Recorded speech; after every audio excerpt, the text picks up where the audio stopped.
continuamos aquí en Ruta de Éxito por Vital FM 91.1 y queremos saludar también como todos los días a los que ya están con nosotros conectados a través de vitalfm.pe y bueno, a través de nuestras redes sociales. Búscanos en Facebook, en Instagram, en nuestro canal de TikTok como Vital FM y también en nuestro canal de YouTube.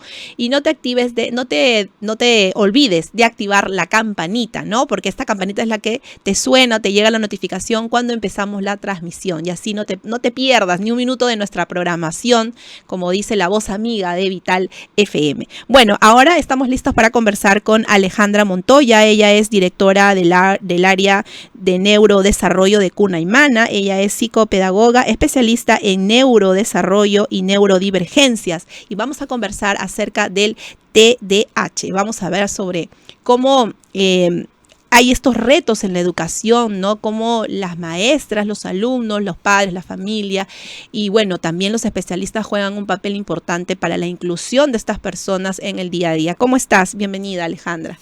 Hola, Carla. Qué gusto. Muchas gracias por la invitación y feliz de estar aquí. Bueno, vamos a comenzar primero por preguntar qué es el TDAH y cuáles son estos principales síntomas que se dan sobre todo en el entorno escolar, ¿no? Okay. Bueno, el TDAH, el nombre específicamente es trastorno por déficit de atención e hiperactividad, ¿no?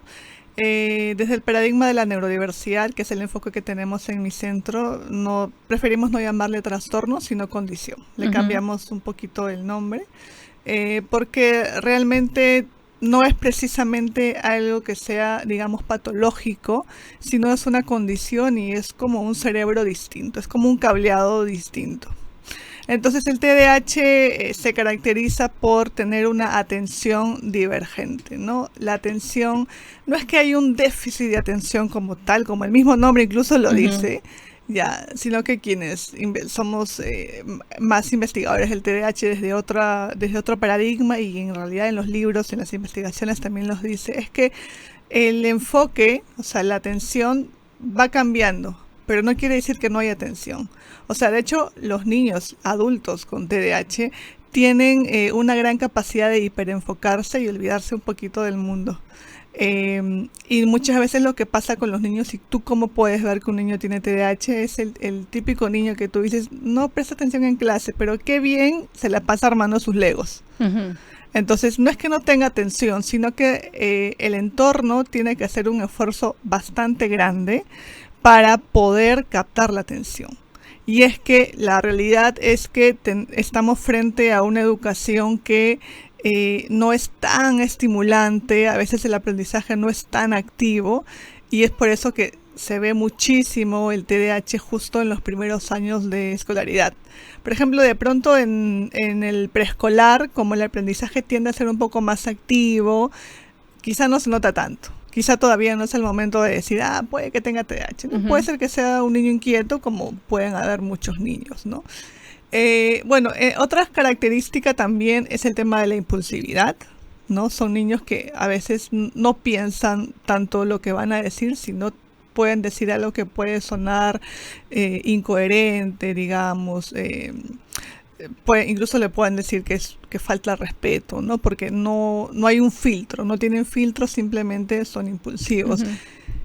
Y dentro de todo esto también implica un tema en las funciones ejecutivas, que básicamente es una dificultad para la organización. Son aquellos niños que se olvidan sus cosas, ¿no? Se olvidan el cuaderno, el lápiz, pierden las cosas constantemente.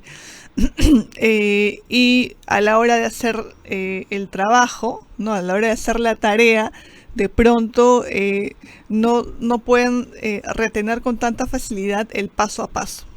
¿Y qué era antes? ¿Y ahora qué viene? Ya, ese tipo de preguntas son las que suelen hacer.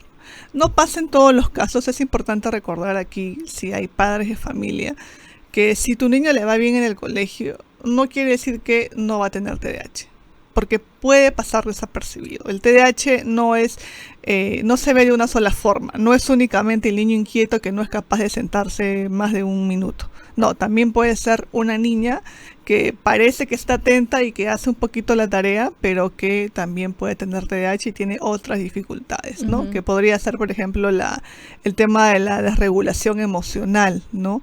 Que justamente tienden a ser más sensibles. ¿Desde qué edad más o menos podemos ir viendo estas diferencias, ¿no? en los niños? Claro, mira, en ojos de especialistas se puede empezar a ver desde los 3 años, ¿no? Ujú. Pero la edad ideal es a partir de el cierre del De la etapa preescolar. preescolar, Sí, ujú, o sea, de 5 para 6 claro. años más o ¿Por menos. qué? Porque, bueno, seguramente habrá otros profesionales que piensen distinto. Yo no me dedico al diagnóstico, sino a la intervención. Pero en el preescolar, lo dice la ONU, los niños no tienen ni siquiera que ponerse a agarrar un lápiz, tienen que jugar. O sea, en la etapa preescolar todo es juego.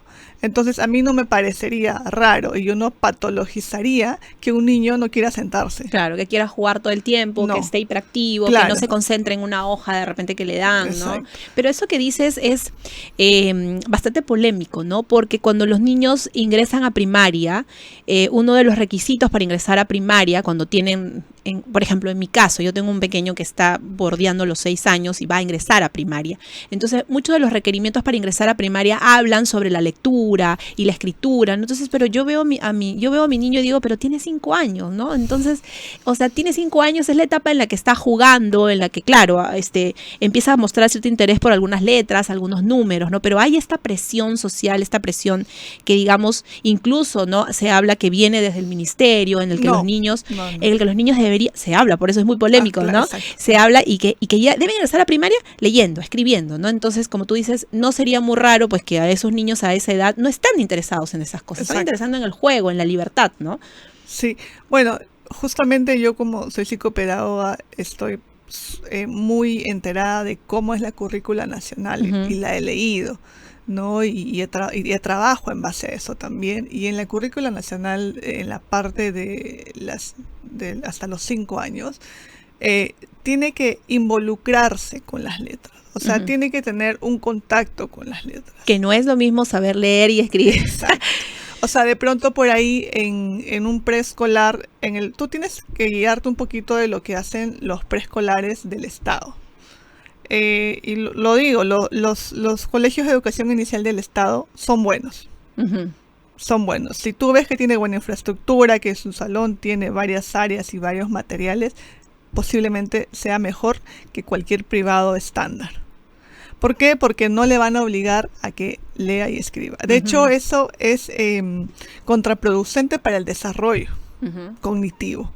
Y en los países donde hay un mejor sistema educativo no se enseña, está terminantemente prohibido que le enseñen a leer y escribir. Mira. Pero estamos frente a un sistema educativo que quieren que entre leyendo porque ya quieren que, digamos, empiezas a hacer algunos temas hasta tercero de primaria como un colegio normal y a partir de tercero muchos colegios ya le están dando simulacros de examen de admisión. Ujú.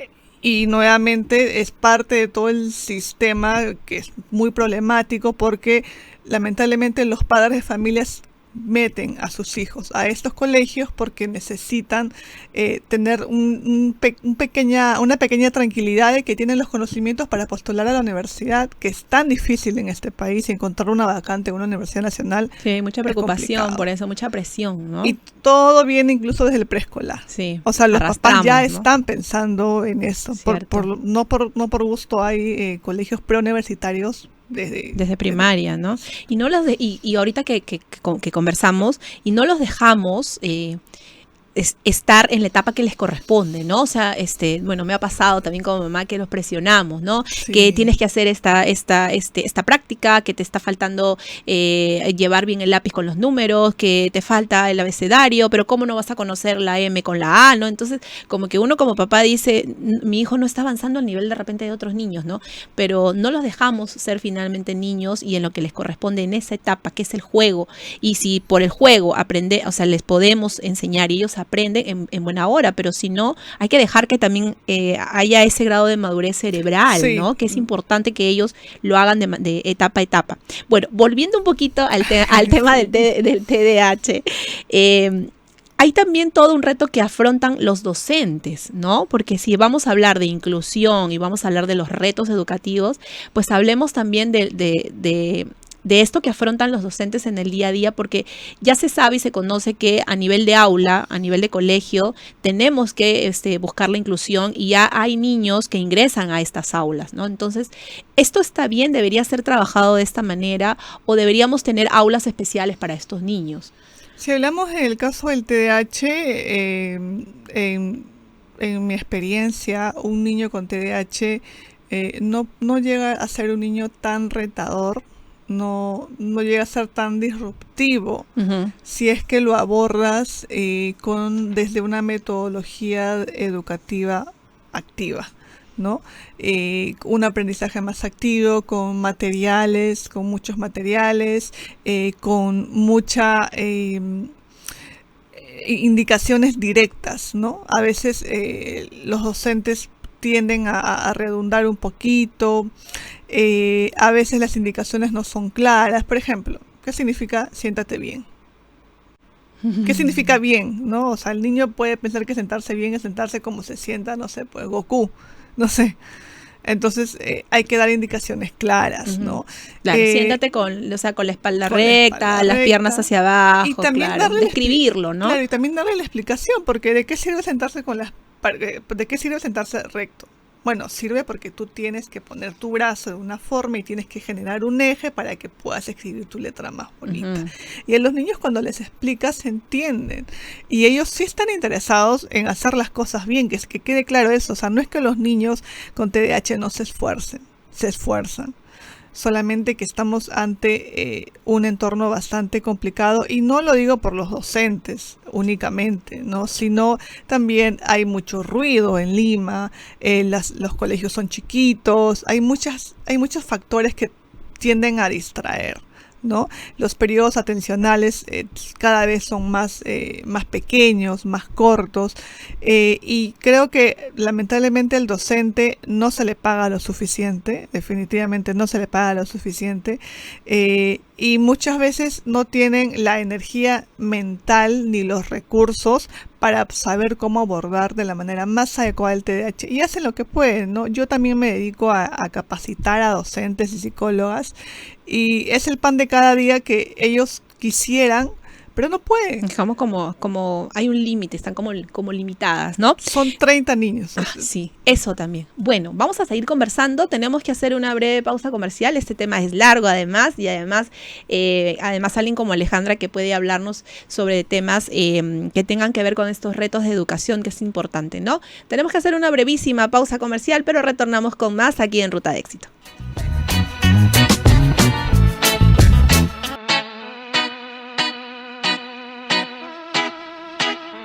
Continuamos aquí en Ruta de Éxito por Vital FM 91.1 y estamos conversando con Alejandra Montoya. Ella es directora del área de neurodesarrollo de Cunaimana y estamos conversando acerca del TDAH, ¿no? Bueno, hemos hablado un poquito acerca, antes de ir a la pausa, de estos retos que tienen las maestras también, ¿no? Hablábamos de repente de un sueldo bajo, ¿no? El tema de los materiales que finalmente se convierte en limitaciones para poder tener en estas aulas a estos niños. Sí, otra cosa que sucede también dentro del entorno escolar con las docentes es que se enfrentan también a los otros padres. Muchas veces, como te digo, yo capacito también a docentes y ellas mismas me dicen, ¿no? Ellos quieren abordar al niño, darles unas indicaciones un poco más claras, un poquito más personalizadas. Y los otros papás ya se muestran incomodidad, ¿no? O el niño recién está como intentando regular su conducta y los papás, los otros papás, digamos, se escandalizan porque el niño grita, porque quizá ofendió al compañero y ya, o sea, han habido padres y es muy doloroso, la verdad, es un trabajo muy duro que han juntado firmas para votar al niño. Entonces, el reto de la docente en términos económicos, de material, e incluso intelectual, social, también va por el tema de la comunidad educativa, ¿no? Que nos enfrentamos a padres de familia que no saben qué es tener un hijo con alguna condición. Es la desinformación también. Totalmente, ¿no? Es la desinformación porque creen que o sea, hay una criminalización de los niñitos, no, pero que ahora qué le va a hacer a mi hija, a mi hijo, ¿no? Incluso no saben que ellos no lo están haciendo a propósito, ¿no? Por ejemplo, un caso claro que yo lo vi en los primeros años en los cuales yo trabajaba en el colegio.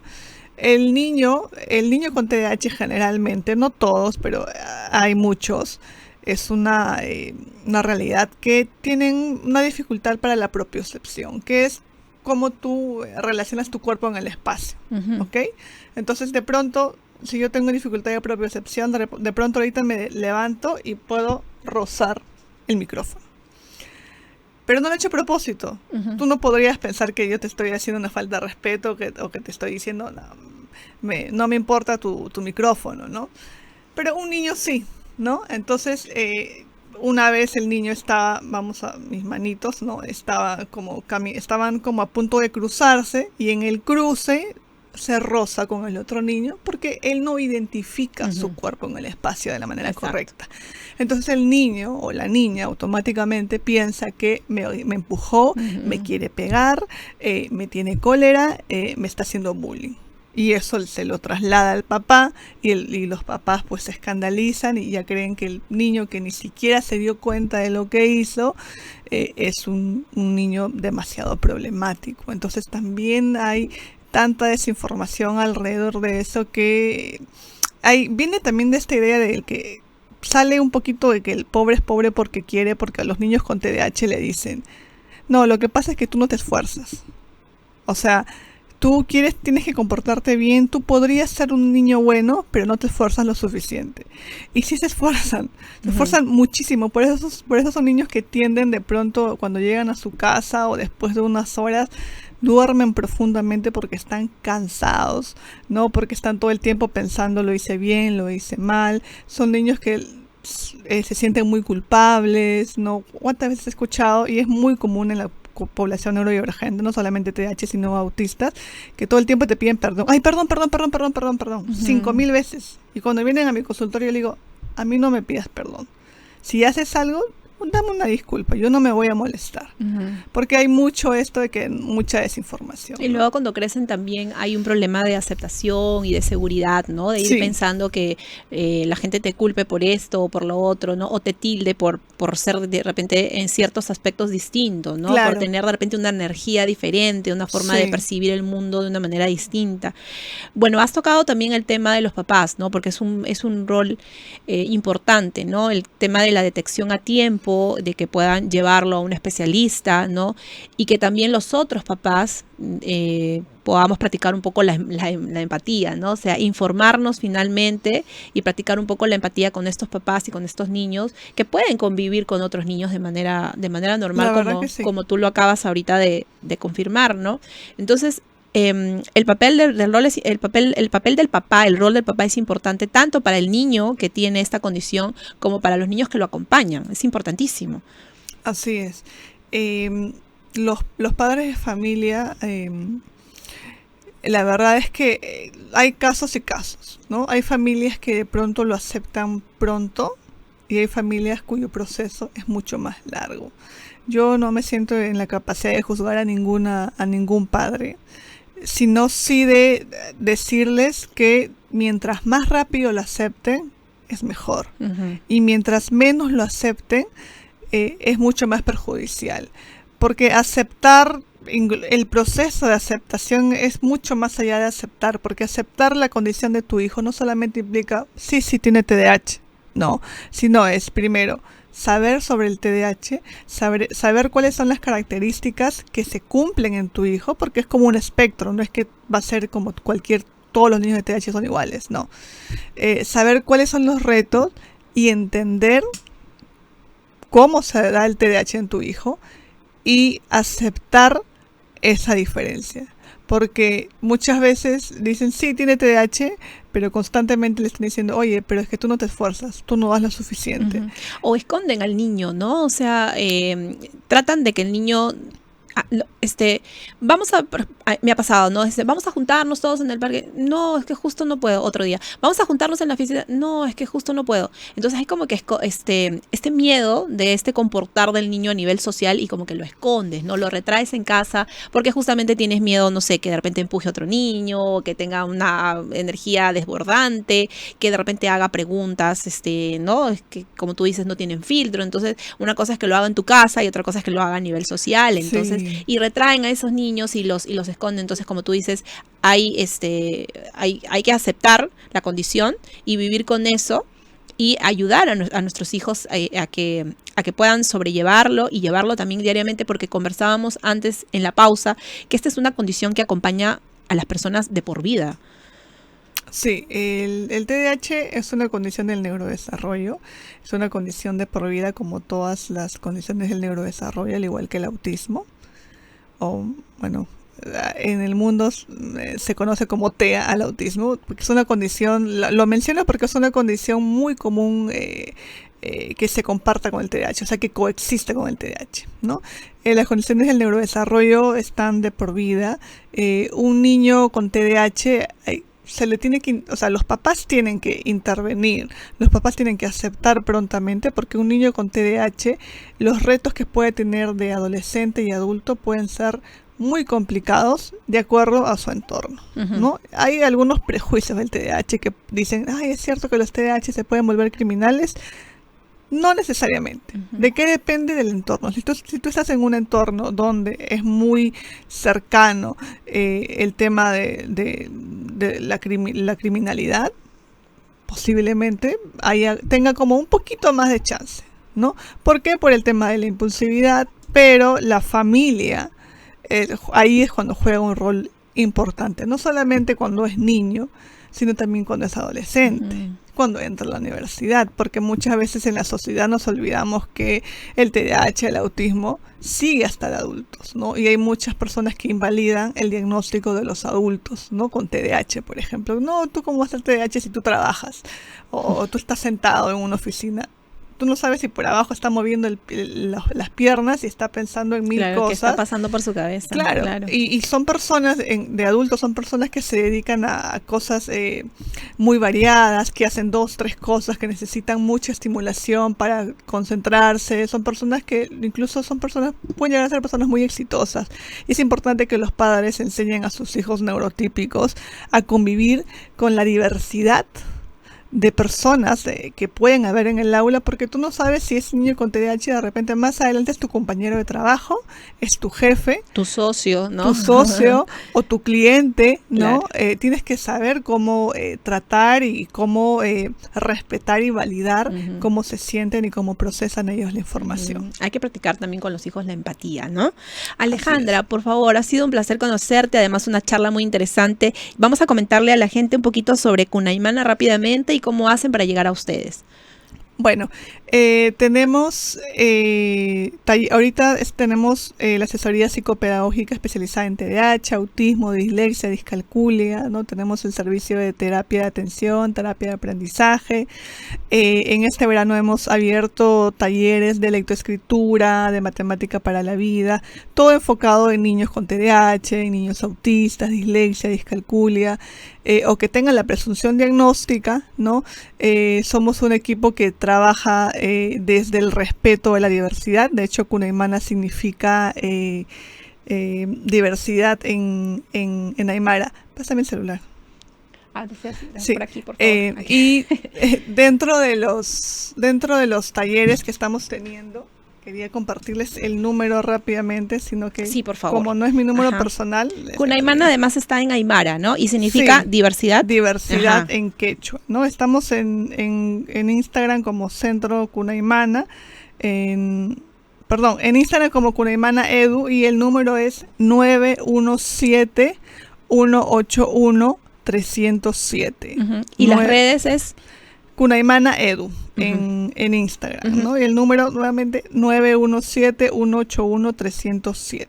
Ajá, ¿y aquí es el aprendizaje para niños o también hay adolescentes y adultos? No, también trabajamos todo lo que es neurodesarrollo con niños, adolescentes, adultos y ancianos. También hemos atendido ancianos porque es que hay mucho diagnóstico tardío. Sí, también. Los podemos ayudar. Otro punto que tenemos que conversar también, el tema del diagnóstico y el tema del diagnóstico tardío. Alejandra, ha sido un placer conocerte, ha sido un placer conocer un poquito acerca de este tema tan importante y también de Cunaimana. Que tengan muchos éxitos este 2025 y esperamos verte pronto, además, por aquí. Gracias, Carmen. Muchas gracias. Muchos éxitos. Gracias, son las 10:44, tenemos que hacer una pausa comercial y retornamos con más.